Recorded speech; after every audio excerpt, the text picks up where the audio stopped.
J'avais 16 ans quand on m'a mariée. Je ne le connaissais pas, mais je pensais l'aimer parce qu'il était grand et fort. Si tu n'as aucune raison de frapper ta femme, elle t'en trouvera bien une. J'avais 16 ans quand il m'a frappée pour la première fois parce que j'avais oublié d'acheter des oignons. Pour la journée des droits des femmes, les Libanaises sont dans la rue. Elles sont venues raconter une histoire à la fois banale et tragique. Leur histoire. J'avais 23 ans quand le juge m'a dit que je ne reverrais plus jamais mes enfants si je demandais le divorce. Il m'a tuée. J'avais 27 ans quand je suis morte. Comme dans de nombreux pays arabes, elle réclame le vote d'une loi pour protéger les femmes des violences dont elles sont victimes. Dans les 2 derniers mois, il y a eu 4 à 5 femmes qui ont été tuées. Pas plus tard qu'hier, il y a un frère qui a égorgé sa sœur au couteau. Et la violence domestique reflète tout un système de violence que nous subissons tous les jours dans notre pays. Et c'est les hommes qui ont la loi, c'est les hommes qui sont au pouvoir. Et ça va de soi que les femmes sont celles qui subissent et ce pouvoir, et leurs lois, et leurs désirs, et leur violence.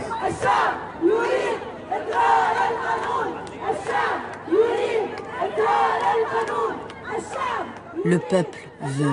Un slogan né 3 ans auparavant, durant le printemps arabe. À Tunis, les femmes étaient alors en première ligne pour exiger la chute de la dictature.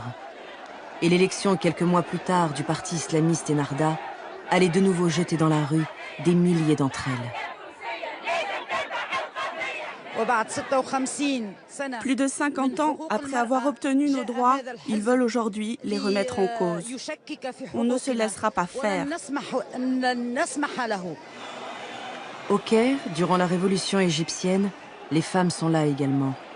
Mais lors de toutes les manifestations contre le pouvoir, elles sont la cible d'attaques et d'agressions sexuelles systématiques. Alors que les peuples du monde arabe se soulèvent pour la liberté, les droits et le statut des femmes déchaînent plus que jamais les passions et les combats politiques. Pourtant, il y a 50 ans déjà, la liberté et l'émancipation semblaient promises aux femmes arabes. Alors que leur pays accédait à l'indépendance, certaines d'entre elles, comme les actrices et danseuses égyptiennes, exposaient fièrement un corps libre et sensuel. Et les leaders politiques de l'époque, libérateurs des peuples, déclaraient tous vouloir aussi libérer les femmes. 50 ans plus tard, les femmes arabes doivent pourtant lutter plus que jamais pour conquérir ou défendre leurs droits chèrement acquis. Et leur condition ne s'est pas vraiment améliorée, ou si peu. Que s'est-il passé? Et comment les femmes arabes parviendront-elles à bousculer des sociétés cadenassées par le sexisme et le patriarcat? Ce film raconte leur lutte et leur histoire.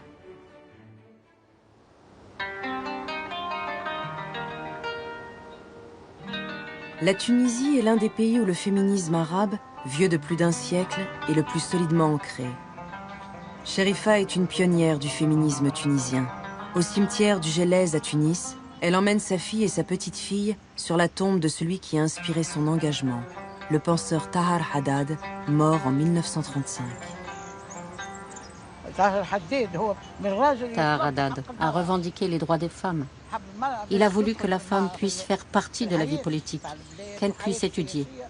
Il a revendiqué ses droits alors qu'elle vivait dans l'injustice. La femme sortait de la maison de son père pour aller à celle de son mari, puis de la maison de son mari pour aller au cimetière. C'est comme ça qu'il disait dans le temps. Tahar Haddad, on doit se souvenir de lui. C'est grâce à lui que les femmes sont libres aujourd'hui. Et il avait parlé de tout cela il y a presque un siècle.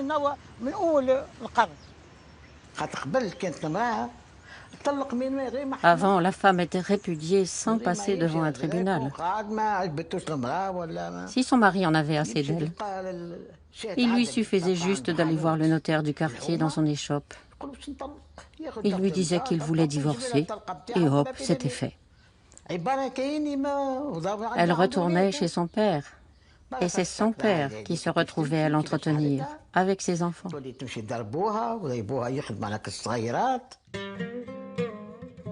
Tahar Haddad incarne le féminisme tunisien.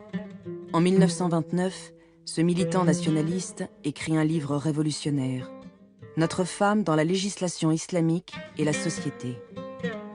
Le devoir nous appelle d'une manière pressante à agir pour l'amélioration de la condition de la femme que lui avait imposé l'âge des ténèbres. Nous devons la considérer comme un membre actif dans la société, comme la compagne de l'homme et son égale. Selon Tahar Haddad, la libération du pays, alors occupé par le colonisateur français, passe également par celle des femmes. Et cet ancien étudiant en théologie affirme aussi que l'islam ne s'y oppose pas. Tahar Haddad dit que ce n'est pas le divin qui est responsable de la sujétion des femmes, mais c'est les rapports sociaux, c'est la société, c'est ce qui se passe au niveau culturel qui en est responsable.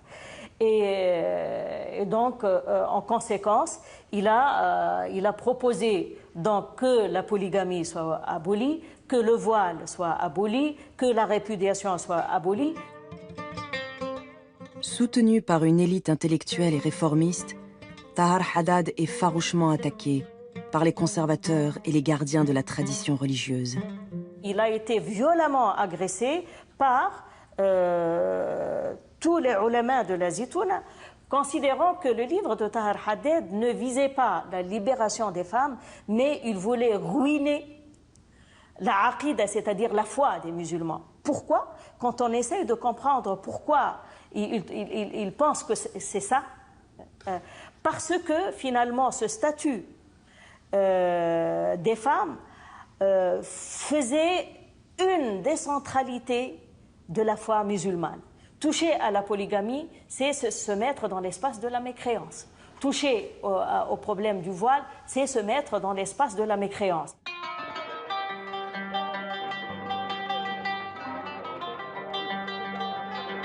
Dès l'origine, la loi religieuse et son interprétation sont donc au centre du combat féministe et moderniste. L'Égyptien Kassim Amin, dans son livre « La libération des femmes », paru dès 1899, s'attaque même à l'un des symboles les plus puissants de la tradition, le voile. Imposer le voile à la femme est la plus dure et la plus horrible forme d'esclavage. C'est quand même étonnant. Pourquoi ne demande-t-on pas aux hommes de porter le voile ou de dérober leur visage au regard des femmes s'ils craignent de les séduire? La volonté masculine serait-elle inférieure à celle de la femme? Comme le Tunisien Tahar Haddad, l'Égyptien Kassim Amin ne cherche pas à s'opposer à l'islam, mais à son interprétation traditionnelle. S'il prône la libération de la femme, c'est avant tout pour lutter contre le déclin de son pays et de le projeter vers la modernité. On voit ces revendications apparaître, se développer essentiellement dans quelques pays, c'est-à-dire en Égypte essentiellement, mais également en Syrie-Liban et en Tunisie. Vous avez eu tout ce qu'on a appelé une pensée réformiste, moderniste, qui pensait que pour moderniser le monde arabe, il était nécessaire de moderniser sa société et qu'il fallait en matière de femmes, et qu'il fallait non pas s'inspirer totalement de l'Occident, bien sûr, puisque le rapport aux religieux n'a jamais été le même dans le monde arabe et dans l'Occident moderne, disons dans l'Occident de la modernité, mais qu'il fallait prendre certaines valeurs, certains principes qui n'avaient pas peur, ce mouvement réformiste n'avait pas peur de dire, sur ce point-là, on peut s'inspirer de l'Occident. Parce qu'à partir du moment où ces penseurs réformistes ont pris conscience de la nécessité de réformer l'islam, de moderniser leur société, la question de la femme s'est automatiquement posée à eux. Alors que ces hommes élaborent les premières théories féministes, ce sont pourtant bien des femmes qui vont bousculer définitivement la tradition. L'Égyptienne Houda Sharawi peut être considérée comme la première féministe arabe. En 1923, rentrant d'un congrès féministe en Europe, elle brise un tabou. En descendant du train à la gare du Caire, elle retire son voile en public et montre son visage. Au milieu des réprobations, une foule de femmes se met spontanément à applaudir. Le fait d'enlever son voile, c'était un symbole. Ça voulait dire que la femme pouvait sortir de sa condition et devenir une femme avec des droits et des devoirs. Une femme qui a un véritable rôle dans la société, et même un rôle actif et militant. Houda Sharawi fonde l'Union féministe égyptienne. Elle lutte pour l'indépendance matérielle des femmes, l'égalité politique et sociale avec l'homme, et la coopération entre féministes arabes et européennes. Son geste va immédiatement être imité par de nombreuses Égyptiennes, mais aussi bien au-delà des frontières de son pays. En 1924, la Tunisienne Manoubia Ouertani se dévoile à son tour, suivie en 1929 par Habiba Menchari. Leur combat contre le voile et la polygamie inspire celui de toutes les féministes tunisiennes, comme Chérifa, qui rejoint dans les années 40 l'Union des femmes de Tunisie. Dans les réunions de l'Union des femmes, on défendait les femmes répudiées. On faisait du porte-à-porte. On voulait distribuer des tracts aux femmes pour qu'elles viennent à nos réunions. Souvent, le mari sortait et nous disait de rentrer chez nous, dans nos maisons. On répondait, mais on se bat contre le colonialisme français. Il nous disait quoi? Parce que c'est vous qui allez faire partir les Français? Allez, rentrez chez vous. L'Union des femmes de Tunisie, créée en 1944 et proche du Parti communiste, regroupait des militantes de différentes confessions, des Françaises de Tunisie, mais aussi des Tunisiennes musulmanes ou juives. À l'époque, elles conçoivent la lutte pour le droit des femmes comme le prolongement d'un autre combat, celui que mène tout un peuple colonisé pour la libération de son pays.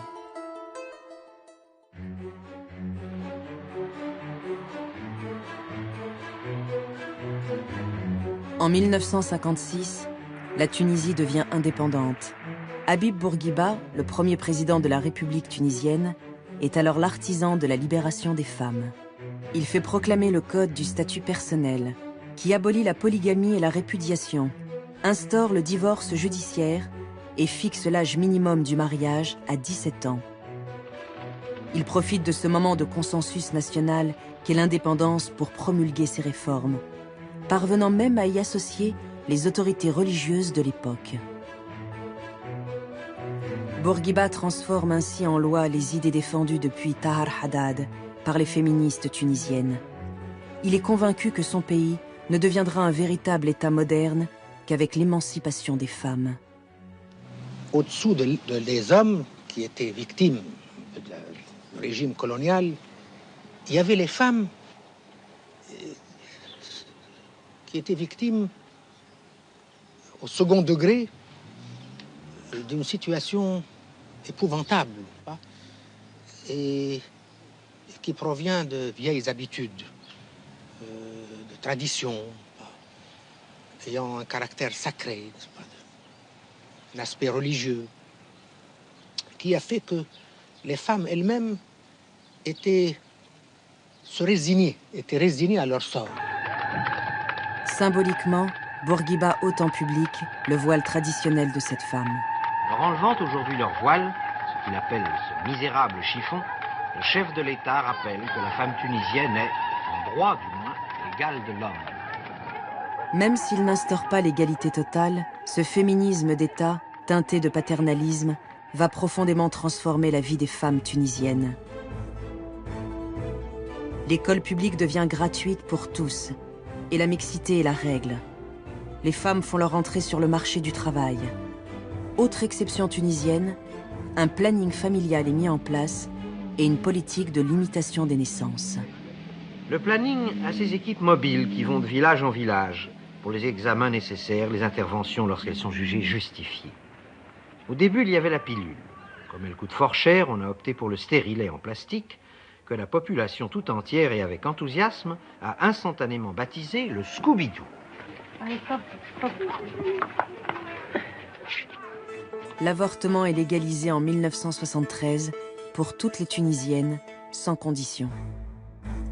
En Tunisie apparaît donc un véritable féminisme d'État, qui va rester une exception au sein du monde arabe. Dans la plupart des autres pays, les indépendances vont au contraire marginaliser le combat des féministes.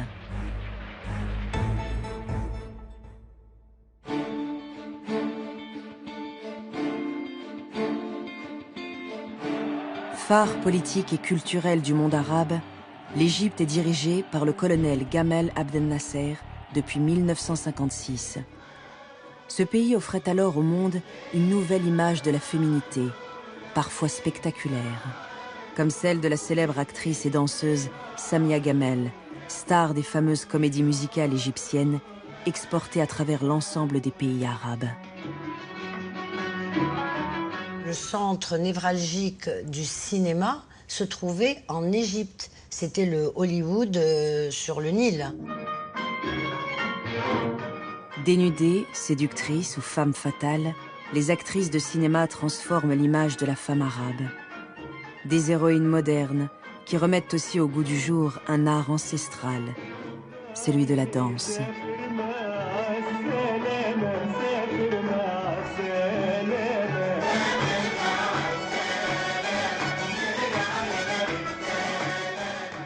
Les danseuses, pour moi, représentaient la liberté. C'est au-delà d'un pays. C'était vraiment le symbole du pouvoir de la femme.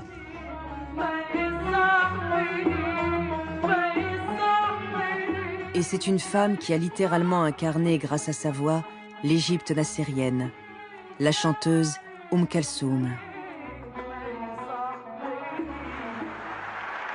Plus célèbre encore que Nasser, dont elle était proche, Kalsoum chante la passion amoureuse et réussit par son art à créer un lien puissant entre tous les habitants des pays arabes.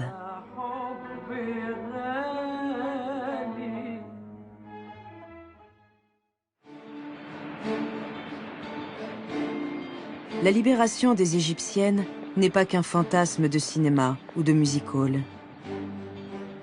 Sous le régime de Nasser, elles obtiennent le droit de vote. Les jeunes citadines accèdent à l'éducation et à l'espace public. Les femmes font aussi leur entrée sur le marché du travail. Elles abandonnent le voile. Et les mentalités, notamment les rapports hommes-femmes, semblent avoir évolué. Mais les conservateurs restent très puissants dans le pays et pèsent de tout leur poids pour limiter certaines réformes, notamment celle du mariage. Et je crois aussi que maintenant, les femmes ont le droit de divorcer aussi. Oui. Il y a eu une nouvelle loi depuis un mois disant que si l'homme se mariait avec une seconde femme, sa femme a le droit de demander le divorce. Et elle l'obtiendra. Parce que la polygamie existe toujours. Oui, parce que ça c'est la religion. La libération des femmes est notamment attaquée par la confrérie des frères musulmans, un puissant mouvement islamiste créé en Égypte en 1928. Un de ses représentants, Sayed Qutb, dénonce « Cette liberté bestiale qu'on nomme la mixité, ce marché d'esclaves nommé émancipation de la femme. » Les frères musulmans sont les principaux opposants au régime de Nasser, qui, lui, se réclame du socialisme révolutionnaire. Ils s'opposent notamment sur le statut des femmes, comme raconté lors de ce discours en 1966.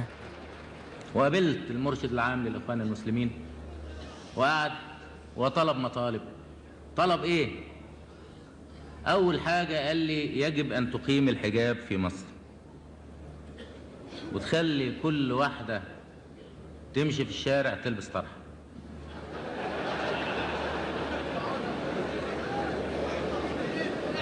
كل واحده تمشي.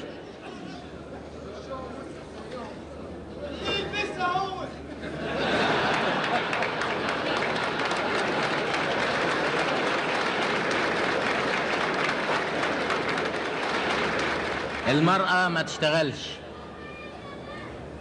أنا في رأيي إن المرأة حينما تعمل نحن نحميها. طلب حاجات بقى بعد كده بنقفل السينما وبنقفل المسارح بنخليها ضلمة خالص يعني.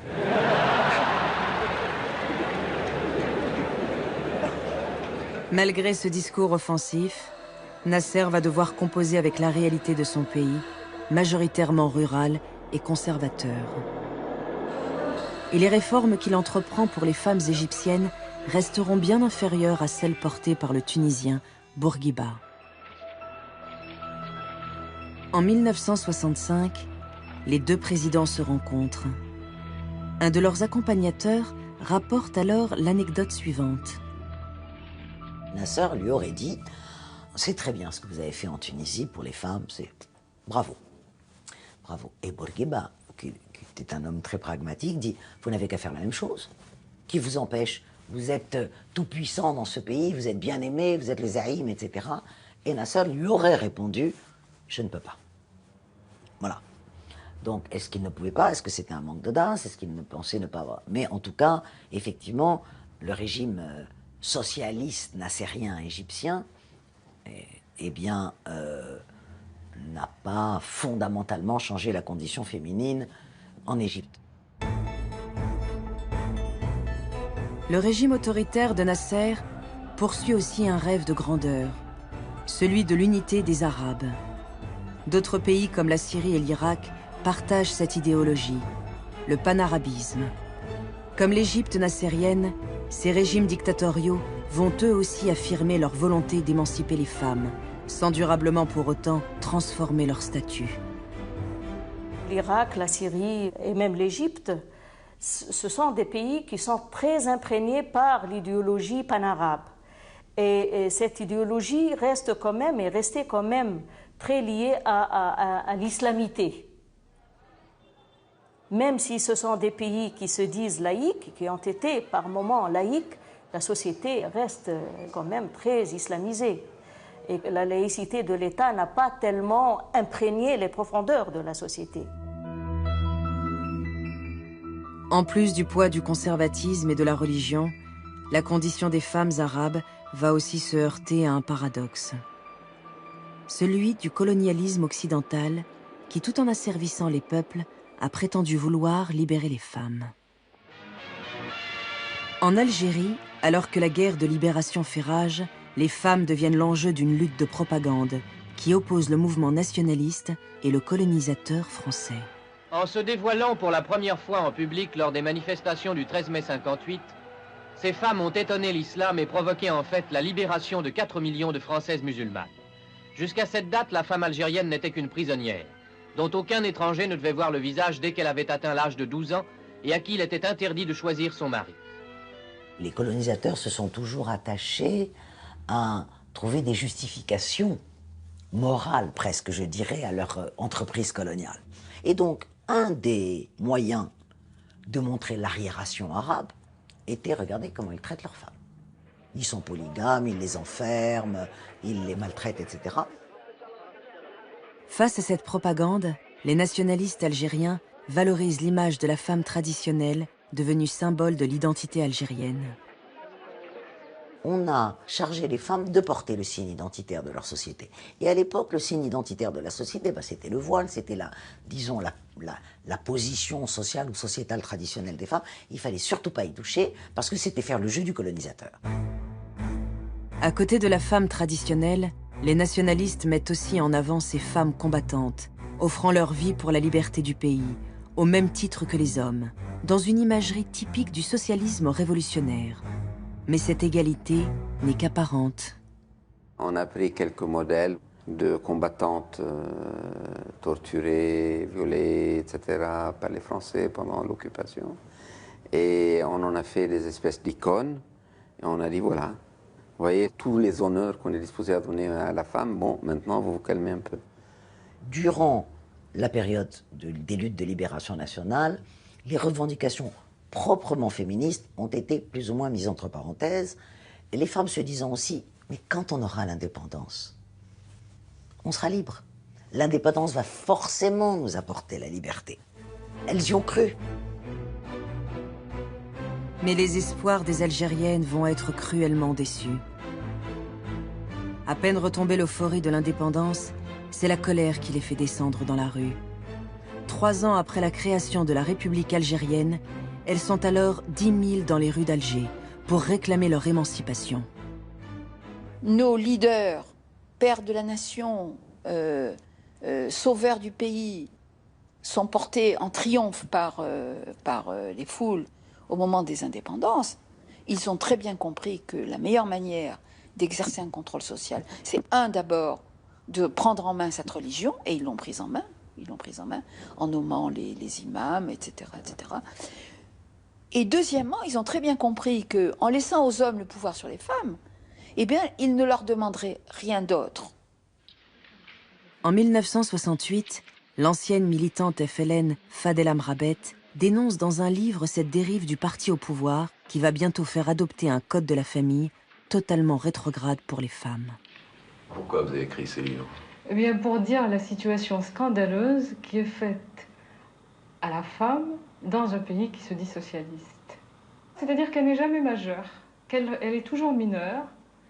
Elle est d'abord sous la domination du père ou bien du frère, et puis ensuite, le père ou le frère la confie ou bien la lègue à son mari. Il y a quand même eu pas mal de militantes FLN et qui ont fait les maquis. Oui, bien sûr, mais au fond, dans les maquis, les femmes algériennes ont été de simples exécutantes. Elles ont été utilisées, et puis, une fois la guerre terminée, on leur a dit « c'est très bien, vous avez fait votre devoir, maintenant la petite récréation est terminée, vous allez reprendre votre place traditionnelle ». À l'issue des indépendances, et malgré les promesses des leaders politiques de l'époque, la situation des femmes arabes a donc finalement peu évolué. Et à partir de 1967, plusieurs événements géopolitiques vont faire basculer le monde arabe et porter un coup d'arrêt à ces timides avancées. 5 juin à l'aube, les avions israéliens foncent sur les objectifs militaires d'Égypte, de Syrie et de Jordanie. En 3 heures, l'aviation arabe sera anéantie. La guerre de 1967 signe la défaite brutale face à Israël des armées arabes, notamment de l'Égypte de Nasser. Cette déroute répand une onde de choc à l'intérieur des opinions publiques arabes, renversant le rapport de force politique au profit des religieux et des conservateurs. 67, ce n'est pas la défaite des Arabes, mais de la modernité. C'était la défaite des forces modernisantes et la légitimité de l'arrivée au pouvoir des forces conservatrices. Ni Nasser, ni les modernisateurs n'étaient démocratiques. C'était comment dirais-je, des modernités autoritaires. Mais ces modernités autoritaires n'étaient pas attaquables sur leur aspect autoritaire, si vous ne vouliez pas aller en tôle. Donc les forces conservatrices, à partir de 1967, les ont attaquées sur le mode de vie et du coup sur le statut que les femmes ont pu accomplir et que les films égyptiens, notamment des années 50 et 60, avec les femmes et les hommes qui s'embrassent. L'histoire, c'est de renverser quelque chose de profond qui a cru prendre sa revanche dans la défaite de 67, où les régimes les plus modernisateurs, notamment en Égypte et en Syrie, ont été défaits brutalement par un État qui a été créé sur la base religieuse, à savoir Israël. C'était ça leur légitimation. Donc toutes les forces conservatrices ont considéré que c'était la main de Dieu, qui punissait les Arabes pour avoir trahi leur propre foi. Les chocs pétroliers des années 1970 vont révéler au grand jour un autre bouleversement majeur de l'équilibre du Proche-Orient. Avec la manne pétrolière, le pouvoir économique et géopolitique se déplace de l'Égypte vers la péninsule arabique. Restée jusqu'alors totalement à l'écart de la modernité, l'Arabie saoudite se développe à un rythme effréné. Dans un pays traditionnaliste, abritant les lieux saints de l'islam, ce boom économique ne construit qu'une modernité de façade. Face au risque d'occidentalisation de son mode de vie, la société saoudienne se crispe sur ses valeurs, durcissant encore la condition des femmes. En fait, le pétrole a été un des ennemis des femmes. La rente pétrolière a participé à, comment dirais-je, créer une société hypermonétaire, ultramoderne dans son hypermonétarité, mais en même temps beaucoup plus conservatrice en ce qui concerne les femmes. Leur statut a régressé, alors que le reste de l'économie de la société se modernisait. Les Saoudiennes restent aujourd'hui les seules femmes dans le monde arabe à ne pas avoir le droit de conduire. Depuis plusieurs années, des femmes militantes se battent pour ce droit, n'hésitant pas à prendre le volant malgré les sanctions encourues. Dans ce royaume théocratique, aucune loi ne peut être proclamée sans l'accord des autorités religieuses. Dans la religion, rien n'empêche les femmes de conduire, mais rien ne leur donne ce droit. L'autorité religieuse a pesé les pour et les contre, et en a conclu qu'il y a plus de contre que de pour. Qu'est-ce que pour un pays comme l'Arabie Saoudite qu'une femme ne puisse pas prendre la voiture? Ça veut dire sans doute la nécessité d'importer un demi-million de chauffeurs pakistanais. Je veux dire que l'homme aussi paye la non-émancipation de la femme. C'est cet aspect-là qu'on n'a pas mis en lumière. C'est que quand on émancipe les femmes, ce n'est pas pour leur faire plaisir, ou pas uniquement pour leur faire plaisir, mais c'est également pour donner un coup de main à l'ensemble de la société. Rapidement, les pays du Golfe vont utiliser leur puissance financière pour tenter d'exporter leur modèle social dans d'autres pays arabes.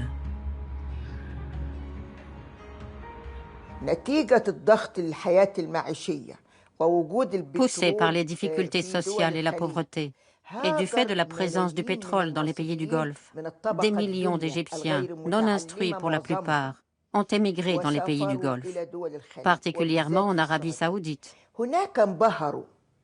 Là-bas, ils ont été influencés dans ces pays devenus riches et puissants. Les Saoudiens considèrent que l'islam est né chez eux et que tout ce qu'ils disent est ce qui est juste. Les Égyptiens ont commencé à les imiter. Ils sont revenus chez nous en portant le niqab et le voile complètement fermé. Même leur accent a changé. À partir des années 90, les pays du Golfe vont diffuser leur idéologie rigoriste sur un média de masse, la télévision. Des chaînes satellitaires diffusent partout dans le monde arabe la parole de prédicateurs religieux extrémistes, comme celle de l'Égyptien Saad Arafat sur cette chaîne salafiste. ولا تضرب الوجه ولا تقبح شوف كرمها إن ضربها لا يضربها على وجهها حتى وهو يضربها لا يسبها ولا يشتمها عجيب إذن هو يضرب للتأديب تحتاج إلى تأديب لم يجز العقوبة بالضرب كما قال أهل العلم إلا في حالة واحدة عند امتناعها عن فراشه. عند امتناعها عن فراشه. نعم، لأنه أين يذهب الرجل؟ هو يريدها وهي تمتنع عنه. يعني ما ينفعش واحد يضرب مراته عشان أكل، عشان شرب، عشان لا. أيوة. لا يكون إلا لأجل هذه المسألة التي لا يستغني عنه. المرأة أولا للأسف لدينا شريحة. Malheureusement, nous avons beaucoup de femmes analphabètes. Des femmes qui ne savent ni lire, ni écrire. Les chaînes de télévision qui ont ouvert en Égypte ont exploité cet analphabétisme, cette ignorance des femmes. Leurs émissions ont ainsi réussi à influencer les foyers égyptiens. Parce que les femmes influencent leurs maris et leurs enfants. Cibler les femmes pour imposer le retour du voile et de la morale religieuse. Pour y parvenir, les tenants d'un islam radical ont même réussi à enrôler dans leur combat des ambassadrices de poids, comme la comédienne Hanan Turk. Star du cinéma égyptien, Hanan Turk a brusquement stoppé sa carrière en 2006 pour se voiler. رحت للشيخ ربنا يكرمه ويعزه قلت له قول لي الحجاب جنة ونار ولا درجات جنة؟ لو جنة ونار مش هلعب. لا انا عايزه ادخل الجنه مش ممكن ابدا انا ما بقدرش على لسعه ولاعه ولا كبريت ولا شمعه ولا حراره الشمس ولا ما اقدرش. كما الله سبحانه وتعالى من علي في الدنيا بمشاهير اهل الارض اتمنى من الله ان اكون من مشاهير اهل السماء. هو ده هدفي، ان القب عند الله.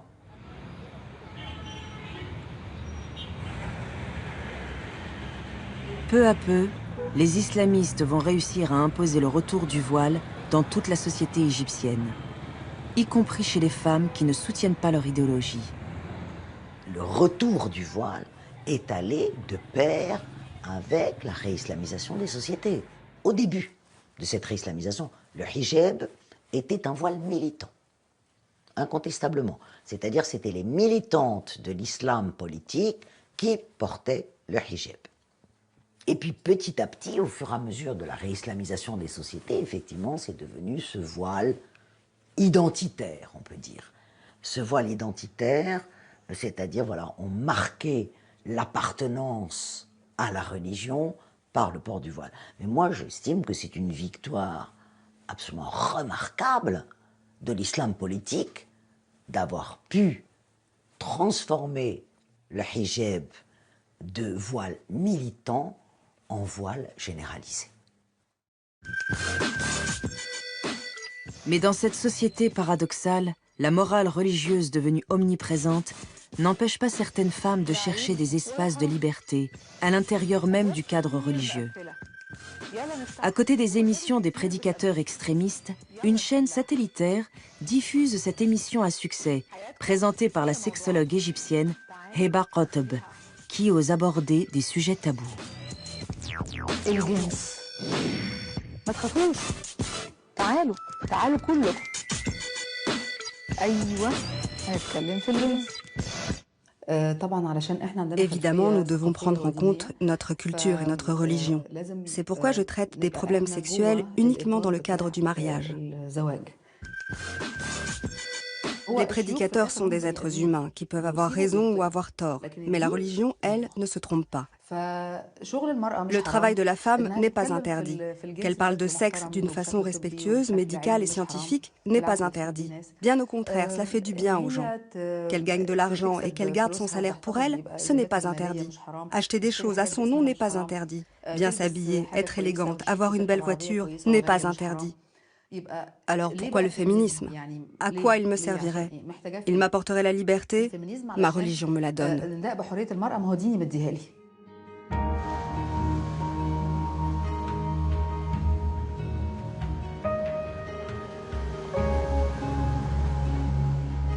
L'islam contiendrait des valeurs émancipatrices pour les femmes. Un courant appelé féminisme musulman l'affirme. Ce courant est né à l'extérieur du monde arabe, mais dans un pays musulman, la Malaisie. Parmi ses représentantes arabes, l'une des plus actives est la marocaine Asma Lemrabet, qui revendique le droit pour les femmes à interpréter le texte religieux. Que vous partiez en Indonésie, en Malaisie ou en Pakistan, vous êtes au fin fond de l'Égypte ou au fin fond de l'Algérie ou au Maroc, vous avez le même discours islamique concernant la femme. La relecture donc, des textes sacrés à partir d'une vision féministe et féminine, c'est quelque chose de très important parce qu'au moins elle va revaloriser justement la perception féminine. Deuxièmement, elle va ouvrir un champ qui a jusque-là été complètement fermé aux femmes, celui de l'interprétation du texte. Comment peut-on accepter des lectures qui ont 1500 années où il n'y a pas l'empreinte des femmes? Quand on voit la réalité de nos sociétés, quand on voit toutes ces femmes qui sont dans l'espace public, qui sont partout, qui sont même en train de gérer des familles. Au Maroc, on a 36% ou plus de 30% de foyers qui sont gérés par les femmes seules. Et on parle encore de pouvoir de l'homme et tout ça. Je dis que le discours finalement islamique est d'un côté et la réalité est de l'autre. Et nos savants sont complètement enfermés dans leur citadelle. C'est-à-dire qu'avec leur discours, ils sont complètement déphasés par rapport à notre réalité. Le Maroc est indépendant depuis 1956. Le roi Mohamed V est commandeur des croyants. Il appartient à une dynastie qui revendique une filiation avec le prophète. Le souverain est également un chef religieux. Le pays est traditionnaliste et le code du statut personnel promulgué en 1959 reste très conservateur. Près de 50 ans plus tard, c'est le petit-fils de Mohamed V qui va modifier le code de la famille en promulguant la nouvelle Mudawana. Mohamed VI annonce que les nouvelles lois limitent la polygamie, suppriment la répudiation et facilitent le divorce pour la femme. Pour moi, il ne suffit pas de changer les textes. Il ne suffit pas de changer parce qu'on s'est contenté du fait de changer le code du statut de la femme et on se dit qu'une fois on a le code de la famille, les problèmes de la femme sont réglés. Mais il faut aller dans les tribunaux pour voir toutes les injustices dont continuent à souffrir les femmes. Parce que justement, on a un système judiciaire qui est corrompu. Par exemple, dans le nouveau code de la famille, la polygamie est limitée. Mais avec un système judiciaire corrompu, les hommes trouvent toujours des contournements à faire pour être polygames. On ne peut jamais aller vers plus d'émancipation de la femme et vers plus d'égalité sans installer un système démocratique. Et je pense qu'on est encore loin du modèle du système démocratique au Maroc. Tant qu'il y a beaucoup d'injustices, beaucoup d'inégalités, c'est toujours les femmes qui en souffrent le plus. Changer la loi est une étape importante, mais le plus difficile à faire évoluer restent les mentalités et les comportements. À Rabat, des artistes marocaines ont monté une pièce de théâtre basée sur des dizaines de témoignages de femmes. Ces paroles qui oscillent entre l'humour et la tragédie abordent des thèmes comme la violence sexuelle, la nuit de noces, la virginité, le sexe féminin. صح راه كيسحب لهم غير تقبه وصافي. انا راه ديما كنبغي نسدو هو سبب المشاكل والصداع وشي نهار غادي نسدو.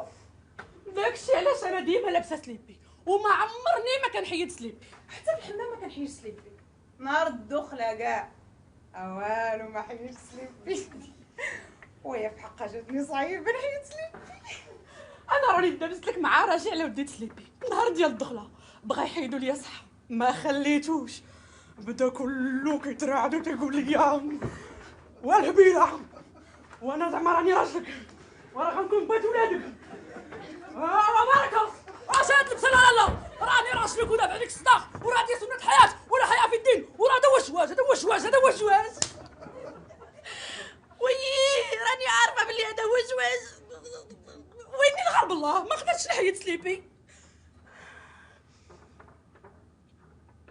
Je pense qu'il est temps d'aborder ces sujets aujourd'hui. Le corps, la femme, la relation de la femme avec son corps, ce sont des sujets très tabous, encore aujourd'hui.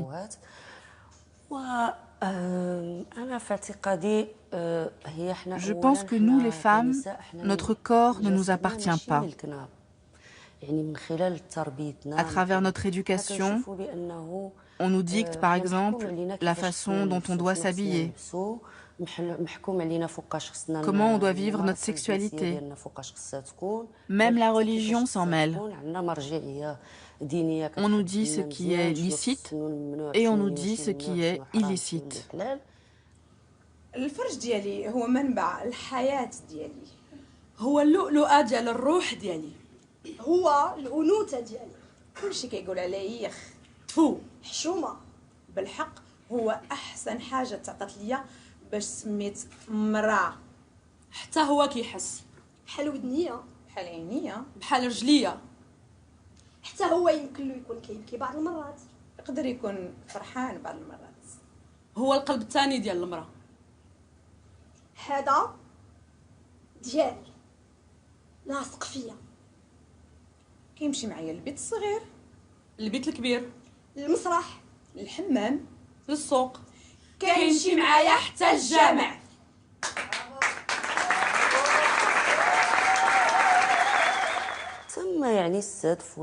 Nous avons reçu des menaces, des insultes. Certains ont demandé à ce qu'on me retire ma nationalité marocaine. D'autres qu'on aille se faire soigner en psychiatrie. D'autres encore que les jeunes et merveilleuses actrices que vous avez vues sur les planches soient condamnées à mort. Mais dans une société telle que la nôtre, conservatrice et schizophrène, ces réactions sont inévitables. Tout cela ne fait que nous encourager à continuer notre travail.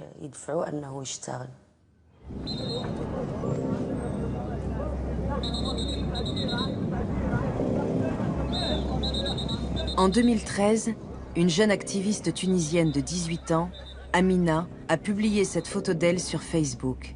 Un geste provocateur qui a divisé le pays.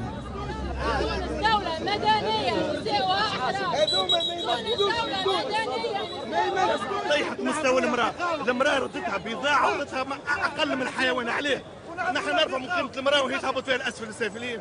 شكون اللي يعري روح؟ هو الحيوان يغطي في روح.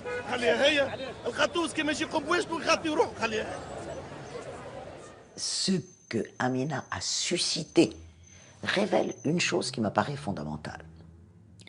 Les féministes du monde arabe, elles se battent sur les droits, sur le juridique, sur le socio-économique, mais parler du corps est extrêmement difficile. C'est-à-dire qu'il y a des sujets tabous qui sont le corps et le sexe.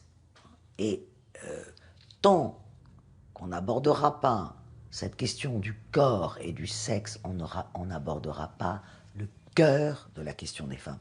Or, qu'est-ce qu'elle a fait, Amina? Elle a d'une certaine façon pulvérisé le tabou. Et elle a mis une phrase qui me semble extrêmement intéressante sur ses seins. Mon corps n'est l'honneur de personne.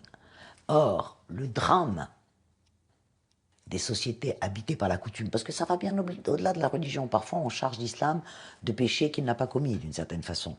Mais le fait qu'effectivement, le corps des femmes est dépositaire de l'honneur des hommes est la tragédie des femmes de cette partie du monde. Alors que certaines féministes tunisiennes ont pris leur distance avec le geste d'Amina, d'autres y ont vu un tournant pour la cause qu'elles défendent. أمينة جاية من جيل جديد متاع النسويات اللي ممكن نضيف حاجة للسياسة معناتها للساحة السياسية وممكن تقدم بينا في قضية المرأة في تونس. هذه حاجة باهية على الآخر وأنا نشجع ونقول للنسويات القدم راهو ما تسكروش الباب، خليوا الباب محلول ما بين الأجيال الزوز باش يحكيوا مع بعضهم ورانا شوية معناتها ما نزيوش نتقسموا أكثر وكاو. Une nouvelle génération qui n'hésite pas à braver l'interdit et à le faire savoir grâce aux réseaux sociaux et Internet.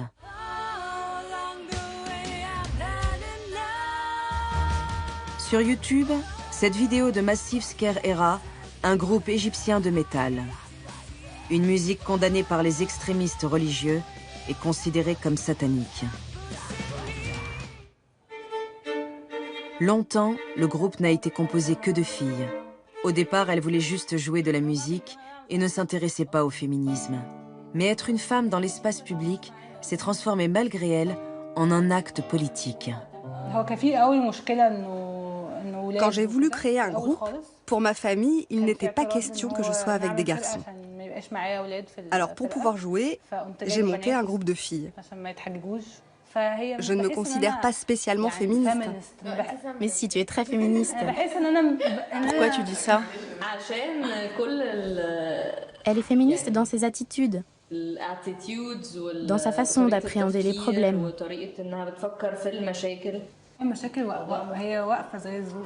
Il y a des obstacles, ils sont là. Je dois les affronter. Si je n'y fais pas face, je n'avancerai pas. Et finalement, je ne ferai rien. Je n'irai nulle part.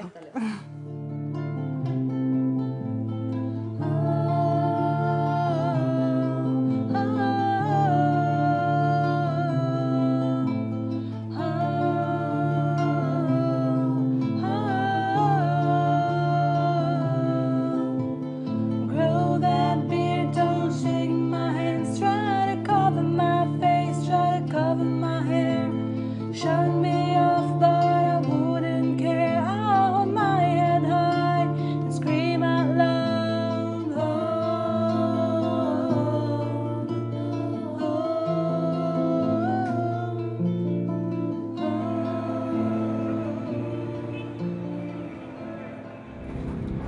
Près de la place Tahrir, au Caire, les murs racontent la révolution égyptienne, et notamment les agressions subies par les femmes venues manifester pour la liberté. La chute des dictatures lors des printemps arabes a libéré la parole des femmes, mais aussi la violence qui s'exerce contre elles. La question des femmes, c'est vraiment la question qui nous permet de bien comprendre ce qu'est la liberté. Dans la notion de liberté, il y a liberté et égalité. Et si on n'a pas les deux en même temps, eh ben on n'a rien. Le féminisme, c'est une pensée politique. On ne peut pas penser le féminisme sans la liberté politique, la liberté d'opinion. Comment voulez-vous qu'il y ait une véritable démocratie sans que chaque citoyen et chaque citoyenne aient les mêmes droits? C'est impossible, c'est impossible. Donc effectivement, la démocratie pose la question de l'égalité. Et après les révolutions arabes, cette égalité n'a pas vraiment progressé. Seule lueur d'espoir dans le combat féministe, en Tunisie, l'Assemblée constituante a confirmé en janvier 2014 les droits acquis par les femmes en 1956, malgré la pression des islamistes qui voulaient les réduire. Grâce notamment à la mobilisation de la société civile et à l'existence d'un combat féministe qui a perduré malgré la dictature de Ben Ali. Dans les autres pays arabes, les femmes continuent aussi à lutter pour leurs droits.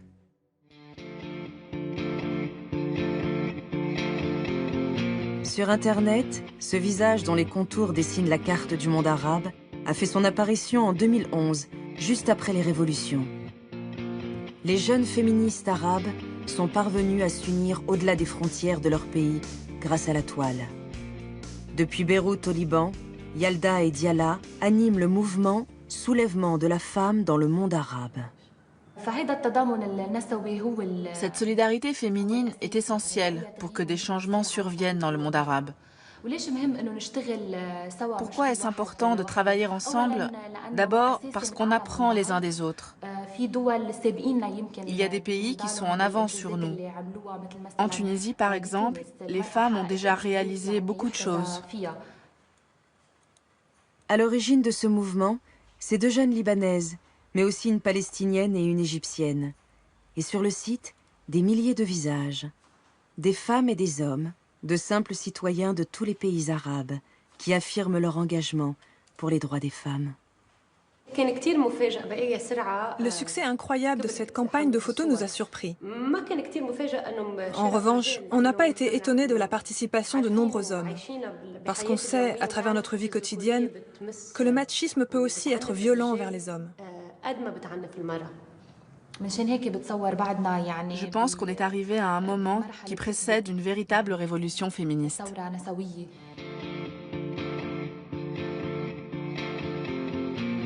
Je suis avec le soulèvement de la femme dans le monde arabe. Parce que désormais, mes droits doivent être entendus. Je suis avec le soulèvement de la femme dans le monde arabe. Parce que la libération de la femme libérera la société. Je suis avec le soulèvement de la femme dans le monde arabe. Parce que je veux être une femme forte et libre. Je suis avec le soulèvement de la femme dans le monde arabe.